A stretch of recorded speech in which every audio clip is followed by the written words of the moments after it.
வெளிநாடுகளில் குறிப்பாக யூகே மாதிரியான மேற்கு நாடுகளில் காசை கொடுத்து விசா எடுக்க முடியுமா, அதாவது லஞ்சம் கொடுத்து அகதி விசா எடுக்க முடியுமா என்று கேட்டிங்கன்னு சொன்னால் இந்த கேள்விக்கு நாங்கள் பொதுவாக இல்லை என்று தான் பதில் சொல்லுவோம். ஏனென்று சொன்னால் வெளிநாடுகளில் மேற்கு நாடுகளில் மிகவும் கட்டுப்பாடு, இங்கே லஞ்ச ஊழல் கிடையாது.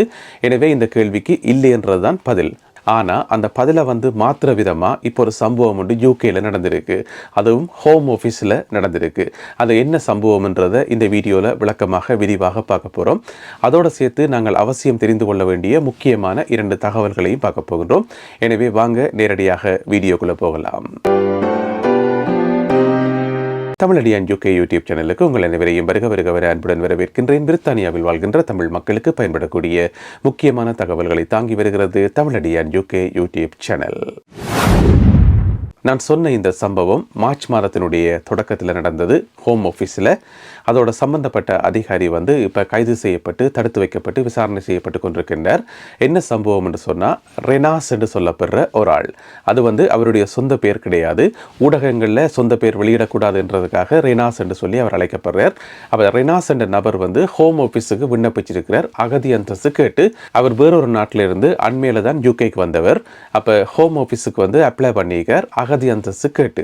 அப்படி அந்த அப்ளிகேஷன் ப்ரோசஸில் இருக்கக்குள்ள ஒரு நாள் இவருக்கு ஒரு கோல் ஒன்று வருது. அவர் கோலை அட்டென்ட் பண்ணி என்னென்னு கேட்கும்போது அவர் சொல்லியிருக்கிற மற்ற பக்கத்தில் இருந்து இந்த மாதிரி நாங்கள் ஹோம் ஆஃபீஸில் இருந்து கதைக்கிறோம் என்று சொல்லி. அப்போ இவர் ரெனாஸ் அதை நம்பல. ஏன்னு சொன்னால் இப்போ யூகே பார்த்தீங்கன்னு சொன்னால் நிறைய இந்த மாதிரி ஃபேக் கோல்கள் வரும், ஸ்கேமர்ஸ்கிட்ட இருந்து கோல்கள் வரும். நான் HMRCலேருந்து கதைக்கிறேன், ஹோம் ஆஃபீஸில் இருந்து கதைக்கிறேன், NHSல இருந்து கதைக்கிறேன் என்று சொல்லி கதைப்பினோம். எல்லாமே ஃபேக்கான கோல்கள் பெரும்பாலும். எனவே அப்படியான ஒரு சந்தர்ப்பத்தில் இவர் நம்பல இது ஹோம் ஆஃபீஸில் இருந்து வந்த கோல் என்று சொல்லி.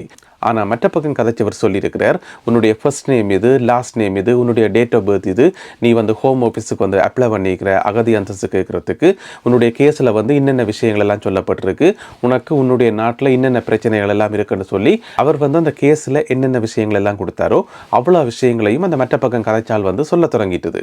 அப்படி சொல்லிக்குள்ள இவருக்கு நம்பிக்கை உண்மையிலேயே ஹோம் ஆஃபீஸில் இருந்தால் கதைக்கணும் என்று சொல்லி.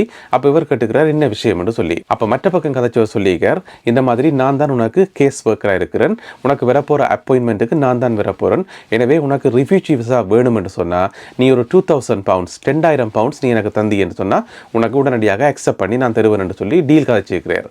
அப்போ இவருக்கு ஷொக் ஆகிட்டுது.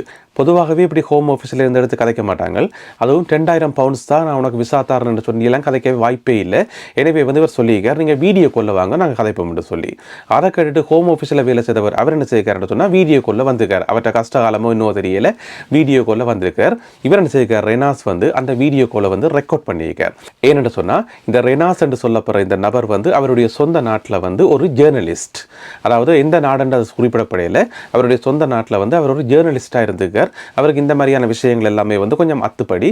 எனவே என்ன செய்திருக்காருன்னு சொன்னால் அந்த வீடியோ கோலை ரெக்கார்ட் பண்ணியிருக்கார். அப்போ அந்த வீடியோ கோலை கதைச்சு கொண்டு கேட்குள்ள அந்த ஹோம் ஆஃபீஸில் இந்த கதைச்சவர் சொல்லியிருக்கார், இந்த பேர் இந்த லேப்டாப்பில் உன்னுடைய கேஸ் எல்லாம் இருக்குன்னு சொல்லி லேப்டாப்பை திருப்பி எல்லாம் காட்டியிருக்கார். இதுதான் உன்னுடைய கேஸ், இதுதான் உன்னுடைய படம், இதுதான் உன்னுடைய விவரம் எல்லாம் சொல்லி திருப்பி காட்டிக்கொண்டு இந்த மாதிரி காட்சிக்கார் சொல்லியிருக்கார், நீ 2000 பவுண்ட்ஸாக நான் உனக்கு விசாவை அக்செப்ட் பண்ணி தரேன்னு சொல்லி. அப்போ ரெனாஸ் கோலை கட் பண்ணி போட்டு யோசிச்சுக்கார், இவர் கொடுத்த கேஸ் நல்ல ஸ்ட்ராங்கான கேஸ், அதுக்கு கண்டிப்பாக ரிஃப்யூஜி ஸ்டேட்டஸ் கிடைக்கத்தான் வேணும். அப்படி இருக்கும்போது நான் இதுக்கு தேவையில்லாமல் அவருக்கு 2000 பவுண்ட்ஸ் கொடுக்கணும் என்று இவர் யோசிச்சுக்கார். அதோட இது ஏதாவது ட்ரப்பாக இருக்க வாய்ப்பு இருக்குது, உடனடியாக கொண்டு போயிட்டு இந்த வீடியோ ரெக்கார்ட் பண்ணது இந்த மாதிரி விஷயம் எல்லாத்தையும் கூட போலீஸில் சொல்லிட்டார். அப்போ போலீஸ் என்ன செய்திருக்குன்னு சொன்னால் உடனடியாக அந்த ஹோம் ஆஃபீஸ் ஸ்டாஃபை அரெஸ்ட் பண்ணி இப்போ விசாரணைகள் நடந்து இருக்குது. அந்த அரெஸ்ட் பண்ணப்பட்ட அந்த நபருக்கு இப்போ 30 வயசாம். அவருடைய அடையாளங்கள் எதுவுமே வெளிப்படுத்தப்படையில, குறிப்பாக அவர் எந்த நாட்டை சேர்ந்தவர் என்றெல்லாம் வெளிப்படுத்தப்படையில. அதோட இவர் இந்த நாட்டை சேர்ந்தவர், இந்த நாட்டை சேர்ந்தவரா நீங்கள் யூகேல லஞ்சம் கேட்டவர் என்று சொல்லி வெளியில் கதவரைக்குள்ள அது இந்த இனவாத பிரச்சனைகள், இனவாத கருத்துக்கள் எல்லாம் வெளியில் வாரத்துக்கான வாய்ப்புகள் இருக்குது. அதனால அவருடைய ஐடென்டிட்டி மறைக்கப்பட்டிருக்கு. அவருக்கு 30 வயசு, வடக்கு இங்கிலாந்தில் வசிக்கிறாராம். நார்த் இங்கிலாந்தில் பிளாக்பர்ன் என்ற இடத்துல வசிக்கிறார். அப்போ ஹோம் ஆஃபீஸில் வேலை செய்கிற ஒரு ஸ்டாஃப் தன்னுடைய பதவியை மிஸ்யூஸ் பண்ணி இந்த மாதிரி லஞ்சம் எல்லாம் கேட்டது பிட்டி ஒரு ஷொக்காக இருக்குது. இப்போ யூகே முழுவதும் எல்லா பத்திரிகைகளையும் இந்த செய்தி ஒரு பரபரப்பாக அடிபடுது. அதுக்கு பிறகு இந்த ரெனாஸ் என்ற நபருடைய அகதி விண்ணப்ப விண்ணப்பம் வந்து வேறொரு அதிகாரியால் விண்ணப்பிக்கப்பட்டு அவருக்கு உடனடியாகவே அகதி அந்தஸ்து கிடைச்சிட்டுது. ஏன்னு சொன்னால் இவர் கொடுத்த கேஸ் வந்து நல்ல ஸ்ட்ராங்கானது. எனவே அவருக்கு அகதி அந்தஸ்து கிடைச்சிட்டது. இப்போ அதில் எந்த பிரச்சனையும் இல்லை, அது ரிஜெக்ட் பண்ணப்பட மாட்டாது. எனவே யூகே மாதிரியான ஒரு வளர்ந்த நாட்டில் இப்படி ஒரு சம்பவம் நடந்தது பெரிய ஒரு அதிர்வலைகளை உருவாக்கி இருக்கு. அடுத்த தகவல், இந்த முறை சம்மருக்கு நீங்கள் ஃப்ளைட்டில் வேறு நாடுகளுக்கு போகிறதாக இருந்தால் உங்களுக்கான மிக முக்கியமான தகவல். அதாவது நீங்கள் ஏர்போர்ட்டுக்கு போய்க்குள்ள இந்த முறை சரியான கவனமாக இருக்கணும். ஏன்னு சொன்னால் வழக்கமாக இருக்கிறத விட செக்யூரிட்டி செக்கிங் வந்து இந்த முறை கூடவாக இருக்குமாம். ஏன்னு சொன்னால் உலக நாடுகளில் வந்து இப்போ பல பிரச்சனைகள் போய்கொண்டிருக்குது, பல பக்கத்தாலேயும் வந்து யுத்தங்கள் அது என்று போய்கொண்டிருக்கு. அதனால் வந்து யூகேயில் இருக்கக்கூடிய எல்லா ஏர்போர்ட்ஸ்லேயும் வந்து செக்யூரிட்டி செக்கிங் வந்து கொஞ்சம் டைட்டாக இருக்கும் என்று சொல்லி எதிர்பார்க்கப்படுது. அதில் ஒரு முக்கியமான தகவல், ஒரு முக்கியமான சட்டம் உண்டு. நிறைய பேருக்கு தெரியாத ஒரு விஷயம் என்னென்னு சொன்னால், இப்போ உங்களுக்கு தெரியும், பொதுவாக வந்து நாங்கள் ஏர்போர்ட்டுக்கு போய்க்குள்ள வந்து சில பல பொருட்களை கொண்டு போகக்கூடாது. அதில் வந்து மிக முக்கியமானது வெப்பன்ஸ், இந்த கூரான ஆயுதங்கள், சில சர்டின் பேட்டரிகள், அதே மாதிரி எரியக்கூடிய திரவங்கள், சிகரெட்ஸ், இந்த மாதிரியான பொருட்கள் ஏர்போர்ட்டுக்கு போய்க்குள்ள கொண்டு போகக்கூடாதுன்றது ஒரு பொதுவான விஷயம். ஆனால் இதோட சேர்த்து இன்னொரு விஷயம் ஒன்று இருக்குது, அது பெரும்பாலான ஆட்களுக்கு தெரியாது. அது என்னென்னு சொன்னால், நீங்கள் கொண்டு போகிற எலக்ட்ரானிக் டிவைசஸ் இருக்குது தானே, மொபைல் ஃபோனாக இருக்கலாம், டேப்லெட்ஸாக இருக்கலாம், அல்லது லேப்டாப்பாக இருக்கலாம், எந்த ஒரு எலக்ட்ரானிக் டிவைசஸாக இருந்தாலும் அந்த டிவைசஸ் வந்து நல்ல நிலைமையில் இருக்கணும். அது புரோக்கன் ஆகி உடைஞ்சோ அல்லது வெடிச்சோ அல்லது நட்டுகள் ஏதாவது கலண்டோ அந்த மாதிரியான கண்டிஷனில் வந்து நீங்கள் வந்து எலக்ட்ரானிக் டிவைசஸை கொண்டு போக முடியாது. அது மட்டும் இல்லாமல் நீங்கள் கொண்டு போகிற எலக்ட்ரானிக் டிவைசஸ் வந்து ஓன் பண்ணக்கூடிய மாதிரி இருக்கணும். அதாவது ஃபுல் சார்ஜில் இருக்கணும். அவையில் ஓன் பண்ணி காட்ட சொன்னால் நீங்கள் ஓன் பண்ணக்கூடிய மாதிரி இருக்கணும். அப்படி ஓன் பண்ணும்போது அது ஓன் ஆகாட்டி அந்த டிவைஸை வந்து நீங்கள் கொண்டு போக முடியாது. இந்த சட்டம் வந்து புதிதாக வந்த சட்டம் இல்லை, இது ஏற்கனவே நடைமுறையில் இருக்குது. ஆனால் நிறைய பேருக்கு இது தெரியாது. அதோட ஏர்போர்ட்ஸில் வந்து இதை பற்றி பெருசாக கவனிக்கிறதும் இல்லை. ஆனால் இந்த முறை வந்து சம்மர் ஹாலிடேக்கு வெளிநாடுகளுக்கு போகிறார்களுக்கு கடுமையான செக்கிங் இருக்கும்ன்றதால இந்த செக்கிங்கும் இருக்க வாய்ப்பு இருக்குன்னு சொல்லி சொல்லப்படுது. எனவே நீங்கள் எங்கேயாவது போகும்போது உங்களுடைய எல்லா எலக்ட்ரானிக் டிவைசஸையும் வந்து ஃபுல்லாக சார்ஜ் பண்ணி ஓன் பண்ணி கொண்டே போங்க. அப்போ எந்த பிரச்சனையும் இருக்காது, டிலே ஆக வேண்டிய அவசியம் இருக்காது. யூகேயில் இருக்கக்கூடிய ஒரு சில சூப்பர் மார்க்கெட்ஸில் வரக்கூடிய ஒரு சில மாற்றங்களை பற்றின தகவல்கள் வந்திருக்கு. என்னென்ன மாற்றங்கள் எந்தெந்த சூப்பர் மார்க்கெட்டில் வரப்போகுதுன்றதை பற்றி இப்போ பார்ப்போம். மொரிசன்ஸ் சூப்பர் மார்க்கெட்டில் வந்து சில்ட்ரனுக்குன்னு சொல்லி தனியாக ஒரு செக் அவுட் ஒன்று கொண்டு போகிறாங்களாம்.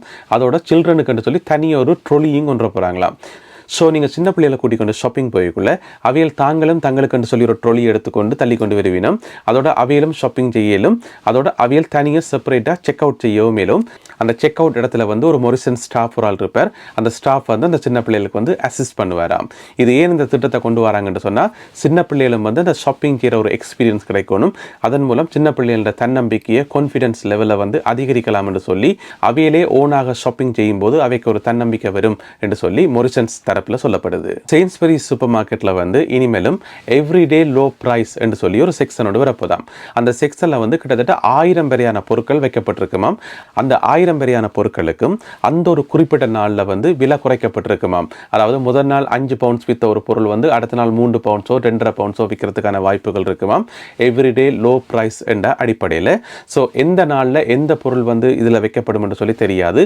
ஒவ்வொரு நாளுமே நீங்கள் போய் பார்த்து தான் தெரிஞ்சு கொள்ளணும். எனவே ஒவ்வொரு நாளுமே கிட்டத்தட்ட 1000 வரையான பொருட்கள், அதுவும் சாதாரண பொருட்கள் இல்லை, பிராண்டட் பொருட்கள் எல்லாமே வந்து இந்த எவ்ரிடே லோ பிரைஸ் என்ற கேட்டகரியில் கொண்டு வைக்கப்பட்டு கஸ்டமர்ஸுக்காக குறைந்த விலையில் விற்கப்படுமா என்று சொல்லி செயின்ஸ்பரியிலிருந்து சொல்லப்படுது. நல்லது அன்பான உறவுகளே, இன்றைக்கு அவ்வளவுதான் தகவல்கள். இந்த தகவல்கள் உங்களுக்கு பிடிச்சிருக்கும் நினைக்கின்றேன். அப்படி பிடிச்சிருந்தால் இந்த வீடியோக்கு மறக்காம ஒரு லைக் போடுங்க. உங்களுடைய கருத்துக்களை கமெண்ட்ஸில் சொல்லுங்க. மீண்டும் மற்றும் ஒரு வீடியோவில் சந்திப்போம். நன்றி, வணக்கம்.